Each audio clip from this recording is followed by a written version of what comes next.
ನಮಸ್ತೆ ಸರ್. ನಮಸ್ತೆ sir. Sir ತಮ್ಮ ಹೆಸರು? ಸರ್ ಸತೀಶ್ ಅಂತ. ಸತೀಶ್ ಅಂತಲ್ಲ? ಹಾಂ ಸರ್. ತಮ್ಮದು ಎಜುಕೇಷನ್ ಸರ್? ಸರ್ ನಾನು BSc ಆಗಿದೆ. BSc ಆಗಿದೆ. ಕಾಂಪಿಟೇಟಿವ್ ಎಕ್ಸಾಮ್ಗೆ ಓದ್ತಾ ಇದ್ದೀರಾ? ಹಾಂ ಸರ್. ಸರ್ ತಮ್ಮ ಹೆಸರು? ದುರ್ಗಪ್ಪ ಅಂತ. ರಿಟೈರ್ಡ್ ಇಂತ ಸರ್? ರಿಟೈರ್ಡ್ ASI ದಾವಣಗೆರೆನಲ್ಲಿ ವಿದ್ಯಾನಗರದಾಗಿದ್ದು ಸುಮಾರು ಸ್ಟೇಷನಲ್ಲಿ ವರ್ಕ್ ಮಾಡಿದ್ದೆ ದಾವಣಗೆರೆ. ಹೌದಲ್ಲ ಸರ್? ಸುಮಾರು 4 ಎಕರೆ ಅಡಿಕೆ ತೋಟ ಮಾಡಿದ್ದೀರಿ. ಮಾಡಿ ಸರ್ ಮಣ್ಣು ಟೋಟಲ್ ಎಷ್ಟು ಸರ್ ಹೊಡಿಸಿರೋದ್ರಲ್ಲಿ? 700 ಟ್ಯಾಕ್ಟ್ರಿ ಮಣ್ಣು ಹೊಡಿಸಿದ್ರಲ್ಲ ಸರ್. ಇಲ್ಲಿ ಇಡುಮುಂಡಿಗೆ ಅನ್ನೋದು ಎಷ್ಟು ಕಾಣ್ತೈತೆ ಸರ್ ಗಿಡ ಇಲ್ಲಿ? ಸರ್ ಒಂದು 40 ಗಿಡ ಏನೋ ಕಾಣಿಸ್ತಾ ಇದೆ ನಮಗೆ. 40 ಗಿಡ. 40 ಗಿಡ ಕರೆಕ್ಟಾಗಿ ಹುಡುಕ್ಯಂಬ ಇನ್ನೂ ಜಾಸ್ತಿ ಕಾಣ್ತವೆ. ಇದೆ. ಇಲ್ಲಿ ಒಂದಿಷ್ಟು ಸಮಗ್ರ ನಿರ್ವಹಣೆ ಪದ್ಧತಿನಲ್ಲಿ ಸ್ವಲ್ಪ ಕೊರತೆ ಅಲ್ಲ ಸರ್? ಹಾಂ ಸರ್. ಹಸಿರೆಲೆ ಗೊಬ್ಬರ ನೀವು ಮಾಡ್ತಿಲ್ಲಲ್ಲ? ಇಲ್ಲ ಮಾಡಿಲ್ಲ, ಹಸಿರೆಲೆ ಗೊಬ್ಬರ ಮಾಡಿಲ್ಲ. ಹಸಿರೆಲೆ ಗೊಬ್ಬರ ಮಾಡಿಲ್ಲ. ಸುಮಾರು ಒಂದು ಅರ್ಧ ಮುಕ್ಕಾಲು ಗಂಟೆಯಿಂದ ಚರ್ಚೆ ಮಾಡ್ತಿದ್ವಲ್ಲ ನಾವು. ಹಾಂ ಸರ್. ಇದು ಯಾವುದು ಈ ಇಡುಮುಂಡಿಗೆ ಮೇನ್ ಕಾರಣ ಏನಂತಂದರೆ ಅದನ್ನು ಫಿಸಿಯೋಲಾಜಿಕಲ್ ಡಿಸಾರ್ಡರ್ ಅಂತೇಳಿ. ಹಾಂ ಸರ್. ವೈಜ್ಞಾನಿಕ ಭಾಷೆನಲ್ಲಿ ಫಿಸಿಯಾಲಜಿಕಲ್ ಡಿಸಾರ್ಡರ್ ಅಂದರೆ ದೈಹಿಕ ನ್ಯೂನ್ಯತೆ ಅಂತ ಕರಿತೀವಿ. ಹಾಂ ಸರ್. ಅತಿಯಾದ ಮಣ್ಣು ಹೊಡೆಯೋದ್ರಿಂದ ಒಂದು ಕಡೆಗೆ, ಜೊತೆಗೆ ಇಲ್ಲಿ ಹಸಿರೆಲೆ ಗೊಬ್ಬರ ಮೇಂಟೈನ್ ಮಾಡಿಲ್ಲ. ಸಮಗ್ರ ನಿರ್ವಹಣೆ, ಸಮಗ್ರ ಕೀಟ ನಿರ್ವಹಣೆ ಮತ್ತು ಸಮಗ್ರ ತೋಟಗಾರಿಕೆ ನಿರ್ವಹಣೆಯಲ್ಲಿ ಇದಾಗಿರ್ತಕ್ಕಂಥದ್ದು, ಕಡಿಮೆ ಮಾಡಿರ್ತಕ್ಕಂಥದ್ದು ವಿಚಾರ. ಹಾಂ ಸರ್. ಸಾವ್ರೆ ಈಗ ಒಂದು 150 ಕ್ವಿಂಟಲ್ ಇಳುವರಿ ಇಲ್ಲ ಅನ್ಸಿಲ್ಲಿ? ಒಂದು 150 ಕ್ವಿಂಟಲ್ ಅಲ್ಲ? 2 ವರ್ಷದ ಒಟ್ಟು 8 ವರ್ಷ ಮತ್ತು 10 ವರ್ಷ ಇದ್ದೈತಲ್ಲ ಗಿಡ? ಇಲ್ಲಿ ಗಿಡ 8ರಿಂದ 10 ವರ್ಷ. ಈ ಒಂದಿಷ್ಟು ಸುಮಾರು ಗಿಡದಾಗ ಯಾತದ್ದು ಈ ಯಾವುದು ಕುಂಚಿಗೆ ತುಂಬ ಒಣಗ್ತದವೆ. ಹೌದು. ನೀವು ಇಲ್ಲಿವರೆಗೂ ಒಂದು ಸಲ ಸ್ಪ್ರೇ ಮಾಡಿಸಿಲ್ಲಲ್ಲ? ಮಾಡಿಸಿಲ್ಲ. ಸುಮಾರು ಗಿಡಗಳು ನಾವು ನೋಡ್ತಾ ಇದ್ರಿ ಇಲ್ಲಿ. ಒಂದಿಷ್ಟು ಇದು ಸರ್ ಯಾವುದು ಈ ಮಿಲಿ ಬಗ್ಗು, ಇಡುಮುಂಡಿಗೆ ರೋಗ, ಜೊತೆಗೆ ಬೇಸಿಗೆನಲ್ಲಿ ಅತಿಯಾಗಿ ನೀರು ಕೊಟ್ಟಿರ್ತಕ್ಕಂಥದ್ದು ಕಾಣ್ತದೆ ಸರ್. ಹೌದು. ಸರಿ ಅನ್ ಸರ್? ಸರಿ. ಮಣ್ಣಲ್ಲಿ ಈ ಸೂಕ್ಷ್ಮಾಣು ಜೀವಿಗಳ ಚಟುವಟಿಕೆ ಕಡಿಮೆ, ಒಂದಿಷ್ಟು ಇನ್ಸ್ಟಂಟ್ ರಿಸಲ್ಟೇ ಜಾಸ್ತಿ. ಒಂದು 8 ಕ್ವಿಂಟಲ್ ಗೊಬ್ಬರ ಕೊಡ್ತಿದ್ದೀರಿ. ಹಾಂ ಸರ್.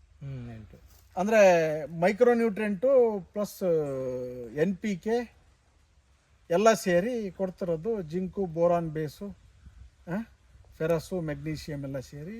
ಜೊತೆಗೆ ಯಾವ ಗೊಬ್ಬರ ಕೊಡ್ತಿದ್ದೀರಿ ಸರ್? ಇವೇ 15 ಆಮೇಲೆ ನೀವು ಹೇಳಿರಲ್ಲ ಅವು ಮೈಕ್ರೋನ್ಯೂಟ್ರೆಂಟ್ ಬೇಸ್ ಕೊಡ್ತಿದ್ದೀರಿ. ಬಟ್ ನೀವು ಎಕ್ಸ್ಪೆಕ್ಟ್ ಮಾಡಿದಷ್ಟು 2200 ಗಿಡಗಳಿಗೆ 200 ಗಿಡಕ್ಕೆ ಇಳುವರಿ ಬರ್ತಾ ಇಲ್ಲ ಅನ್ನೋದು. ಬರ್ತಾ ಇಲ್ಲ. ನಮ್ಮ ಪ್ರಕಾರ ಇಲ್ಲಿ ನೋಡಿದರೆ ರೂಟ್ ಬಯೋಮಾಸ್ ಅನ್ನೋದು ಬೇರುಗಳ ಅಭಿವೃದ್ಧಿ ಇನ್ನೂ ಚೆನ್ನಾಗಿ ಆಗ್ತಕ್ಕಂಥದ್ದು. ಮಣ್ಣಿಂದ ಮತ್ತು ತ್ಯಾಜ್ಯಗಳಿಂದ ರಿಲೀಸ್ ಆಗ್ತಕ್ಕಂಥ ಪೋಷಕಾಂಶ, ಮಣ್ಣಲ್ಲಿ 45% ಮಿನರಲ್ಸ್ ಇರ್ತೈತಿ. ಅದರ ಕಳಿವಿಕೆಯಿಂದ ಆಗ್ತಕ್ಕಂಥ ಒಂದು ಬದಲಾವಣೆ, ತ್ಯಾಜ್ಯಗಳು, ಸಗಣಿ ಗೊಬ್ಬರ, ನೀವು ಸುಮಾರು ಕೋಳಿ ಗೊಬ್ಬರ ಕೊಟ್ಟಿದ್ದೀರಲ್ಲ ಅನ್ಸೋಕೆ.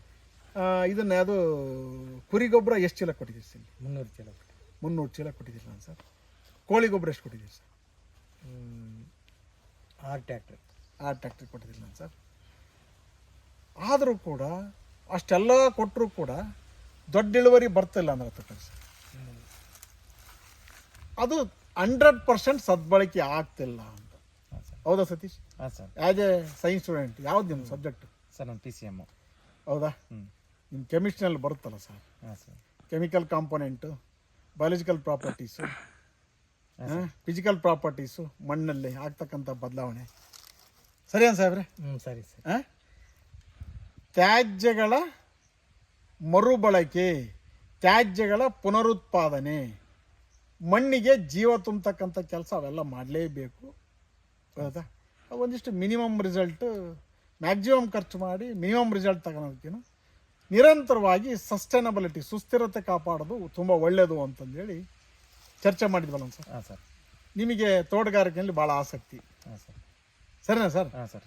ಇಲ್ಲಿ ಏನು ಮಾಡಕ್ಕೆ ಹೇಳಿನಿ ಸರ್, ಇಲ್ಲಿ ಈಗ ಸಮಗ್ರ ಬೆಳೆ ಪದ್ಧತಿಯಲ್ಲಿ ಏನೇನು ಮಾಡ್ಬೋದು ಅವಕಾಶ ಇದೆ ಅಂತಂದೇಳಿ. ಸರ್ ಇಲ್ಲಿ ಬಾಳೆ ಮಾಡ್ಬೋದು ಅಂತ ಹೇಳಿದಿರಾ, ಗುಂಪು ಬಾಳೆ ಮಾಡ್ಬೋದು, ಗುಂಪು ಬಾಳೆ ಮಾಡಕ್ ಹೇಳಿದ್ದಾರೆ, ಕಾಫಿ ಮಾಡಕ್ ಹೇಳಿದ್ದಾರೆ, ಕಾಫಿ, ಮೆಣಸು ಮಾಡಕ್ ಹೇಳಿದ್ದಾರೆ, ಕಾಳುಮೆಣಸು ದೊಡ್ಡ ಗಿಡಕ್ಕೆ ಮಾಡ್ಬೋದು, ದೊಡ್ಡ ಗಿಡಕ್ಕೆ ಮಾಡ್ಬೋದು ಅಂತ ಹೇಳಿದ್ದಾರೆ. ಆಮೇಲೆ ಸರ್ ಮತ್ತೆ ಒಂದಿಷ್ಟು ಸ್ಲರಿ ಮಾಡ್ತಕ್ಕಂಥದ್ದು, ಸ್ಲರಿ ಮಾಡೋದು ಕರೆಕ್ಟ್ ಟೈಮಿಗೆ ವರ್ಷ ಕ್ಲೀನಾಗಿ ಕಮ್ಮಿ ಆದ್ರೂ ಗೊಬ್ಬರ ಕೊಡಕ್ ಹೇಳಿದ್ದಾರೆ, ಸ್ಲರಿ ಮಾಡಕ್ ಹೇಳಿದ್ದಾರೆ. ಇವನ್ನೆಲ್ಲ ಮಾಡಿದ್ರೆ ಚೆನ್ನಾಗಾಗುತ್ತೆ ಅಂತ ಹೇಳಿ. ಅಲ್ಲ, ಒಟ್ಟಾರೆ ಸಮಗ್ರ ಬೆಳೆ ಪದ್ಧತಿನಲ್ಲಿ ಸಮಗ್ರ ಕೀಟ ನಿರ್ವಹಣೆ ಮತ್ತು ಈ ತೋಟ ನಿರ್ವಹಣೆ ಅಂತಕ್ಕಂಥದ್ದು ಮಾಡೋದು. ಒಂದಿಷ್ಟು ಜೀವಂತ ಬೇಲಿ, ಲೈಫ್ ಫೆನ್ಸಿಂಗ್ ಅಂತಕ್ಕಂಥದ್ದು, ಸಸ್ಪೇನಿ ಇರ್ಬೋದು ಅಥವಾ ಗ್ಲಿಸಿಡಿ ಇರ್ಬೋದು, ಇಲ್ಲ ಬಾರ್ಡ್ರಲ್ಲಿ ಒಂದಿಷ್ಟು ಪಚ್ಚಬಾಳೆ ಮಾಡ್ತಕ್ಕಂಥದ್ದು ಮಾಡಿದರೆ ಈ ಸಾಯಿಲ್ ಎರೋಷನ್ನ ಕಂಟ್ರೋಲ್ ಮಾಡ್ತಕ್ಕಂಥದ್ದು, ಆ ಕಡೆಯಿಂದ ಬೇಸಿಗೆಯಲ್ಲಿ ತಾಗ್ತಕ್ಕಂಥ ಬಿಸಿ ಗಾಳಿನೂ ಕೂಡ ಕಂಟ್ರೋಲ್ ಮಾಡ್ಬೋದು. ತೋಟದ ಟೆಂಪ್ರೇಚರ್ ಏನಿದೆಯಲ್ಲ ಸರ್, ತೋಟದ ಟೆಂಪ್ರೇಚರ್ ಸುಮಾರು 35-38 ಇದ್ದಿರುತ್ತಲ್ಲ ಅನ್ಸಿಲ್ಲಿ. 38. ಇದು ತೋಟ ಸಾಯಿಲ್ ಸಸ್ಟೈನಬಿಲಿಟಿ ಅಥವಾ ಸುಸ್ಥಿರತೆ ಮಾಡ್ಕೊಂತ ಹೋದಂಗೆ ಮಣ್ಣಿನ ಸುಸ್ಥಿರತೆ ತೋಟದಲ್ಲಿರ್ತಕ್ಕಂಥದ್ದು ತೋಟದಿಂದ ಹೊರಗಿರ್ತಕ್ಕಂಥದ್ದಕ್ಕೂ ವ್ಯತ್ಯಾಸ ಆಗುತ್ತೆ. ಇದು ಯಾವುದು ಮಣ್ಣಿನ ಸವಕಳಿ ಕಂಟ್ರೋಲ್ ಮಾಡ್ತಕ್ಕಂಥದ್ದು, ಸಾಯಿಲ್ ಎರೋಷನ್ ಅಂತಕ್ಕಂಥದ್ದು, ಜೀವಂತ ಬೇಲಿ ಅಂತಕ್ಕಂಥದ್ದು, ಇವೆಲ್ಲವೂ ಕೂಡ ಈ ಕಾನ್ಸೆಪ್ಟನ್ನ ಅರ್ಥ ಮಾಡ್ಕೊಂತಕ್ಕಂಥದ್ದು ತುಂಬ ಒಳ್ಳೆಯದು ಸರ್. ಹಾಂ ಸರ್. ನಿರಂತರವಾಗಿ ಒಂದಿಷ್ಟು ಜೈವಿಕ ಗೊಬ್ಬರಗಳಿಗೆ ಮೊರೆ ಹೋಗ್ತಕ್ಕಂಥದ್ದು, ಒಂದಿಷ್ಟು ಮೈಕ್ರೋನ್ಯೂಟ್ರಿಯೆಂಟ್ ಕೊಟ್ಟರೆ ತೊಂದರೆ ಇಲ್ಲ ಸರ್, ಪ್ರಾಬ್ಲಮ್ ಇಲ್ಲ. ನಿಮ್ಮ ಸಮಾಧಾನಕ್ಕೆ ಸುಸ್ಥಿರ ತೋಟಗಾರಿಕೆ ಮಾಡೋಕ್ಕಾರ ಒಂದು ಕಡೆ ಬೇಕಾಗಲ್ಲ. ಸುಸ್ಥಿರತೆ ಆಗೋ ತನಕನೂ ಕೂಡ ನಿಮ್ಮ ಸಮಾಧಾನಕ್ಕೆ ಕೊಟ್ಕೊಳ್ರಿ ಅಂತಕ್ಕಂಥದ್ದು. ಸರಿನಾ sir? Thank you. Thank you sir. ನಾವು ಹೇಳಿರ್ತಕ್ಕಂಥ ವಿಚಾರಗಳು ತಮಗೆ ಇಲ್ಲಿವರೆಗೂ ಅರ್ಥ ಆದೋ ತಮಗೆ? ಹಾಂ ಸರ್, ಅರ್ಥ ಅದು. ಹಾಂ ಸರ್. ಮಾಡ್ಬೋದಾ ಸರ್? ಸರ್ ಮಾಡ್ಬೋದು, ಮಾಡ್ಬೇಕಂತ ನನಗೂ ಇಂಟ್ರೆಸ್ಟ್ ಇದೆ ಸರ್ ಅದಕ್ಕೆ. ಯಾಕಂದ್ರೆ ಬಾಳೆ ಅಂತಕ್ಕಂಥದ್ದು ಬಹುವಾರ್ಷಿಕ ಬೆಳೆ, ಅಲ್ಲಿಂದ ಬರ್ತಕ್ಕಂಥ ತ್ಯಾಜ್ಯ ಸುಮಾರು ಒಂದೊಂದು ಗಿಡಕ್ಕೆ 4 ಗಿಡದಿಂದ 106 kg ಸಿಗುತ್ತೆ. ಬಾಳೆಯಿಂದ ಆದಾಯ, ಕಾಫಿಯಿಂದ ಆದಾಯ, ಇವೆಲ್ಲ ಮಾಡಿದಾಗ ಈ ಹುಲ್ಲು ಬೆಳೆಯೋಕ್ಕೆ ಅವಕಾಶ ಇರಲ್ಲ, ಸಾಲಾಕತ್ತಲ್ಲ ಸರ್. ಥ್ಯಾಂಕ್ ಯು ಸರ್, ಒಳ್ಳೆಯದಾದ ಸರ್, ಥ್ಯಾಂಕ್ ಯು. ನಮ್ಮ ಸಂಪರ್ಕ ಸಂಖ್ಯೆ ದಾವಣಗೆರೆ ಜಿಲ್ಲೆಯಿಂದ 99726 99813. ಮಹಾದೇವಪ್ಪ ಮಣ್ಣು ಪುನರುಜ್ಜೀವನ ಸಲಹೆಗಾರರು, ವಿದ್ಯಾರ್ಥಿ ಭವನ್ ಸರ್ಕಲ್ ಹತ್ತಿರ, ಅಂಬಿಕಾ ಡಿಸ್ಟ್ರಿಬ್ಯೂಟರ್ ಎದುರು, ಡಾಕ್ಟರ್ ಸಾಯಿಲ್ ಜೈವಿಕ ಗೊಬ್ಬರ ಮಾರಾಟ ಕೇಂದ್ರ ಹಾಗೂ ನಾರದ ಮುನಿ ಕೃಷಿ ಮಾಹಿತಿ ಕೇಂದ್ರದಲ್ಲಿ ಸಂಪರ್ಕಿಸಿ. ದಯಮಾಡಿ ರೈತ ಬಾಂಧವರೇ, ಮಣ್ಣನ್ನು ಸುಸ್ಥಿರಗೊಳಿಸಿದ್ರೆ ಮಾತ್ರ ತೋಟ ಉಳಿಯೋಕ್ಕೆ ಸಾಧ್ಯ ಅಂತಕ್ಕಂಥ ವಿಚಾರವನ್ನು ಸುಮಾರು 8 ವರ್ಷಗಳ ಅವಧಿನಲ್ಲಿ ನಾವು ಕಂಡುಕೊಂಡಿರ್ತಕ್ಕಂಥ ಒಂದು ಸತ್ಯ. ಅತಿಯಾದ ರಸಗೊಬ್ಬರಗಳು, ಅತಿಯಾದ ಕಳೆನಾಶಕ ಸೂಕ್ತ ಅಲ್ಲ ಅಂತಕ್ಕಂಥದ್ದು ನಮ್ಮ ಸಲಹೆ. ನಮ್ಮ ವಿಚಾರಗಳಿಗೆ ವಿದಾಯ ಹೇಳ್ತೀವಿ. ಈ ಊರಿನ ಗ್ರಾಮಸ್ಥರಿಗೂ ಹಾಗೂ ನಮ್ಮ ಸತೀಶ್ ಅವ್ರಿಗೂ ಮತ್ತು ದುರ್ಗಪ್ಪ ಸರ್ಗೂ ಧನ್ಯವಾದಗಳು. Thank you. 99726 99813. ನಿನ್ನ ನಂಬರ್ ಹೇಳಪ್ಪ. 7090270870.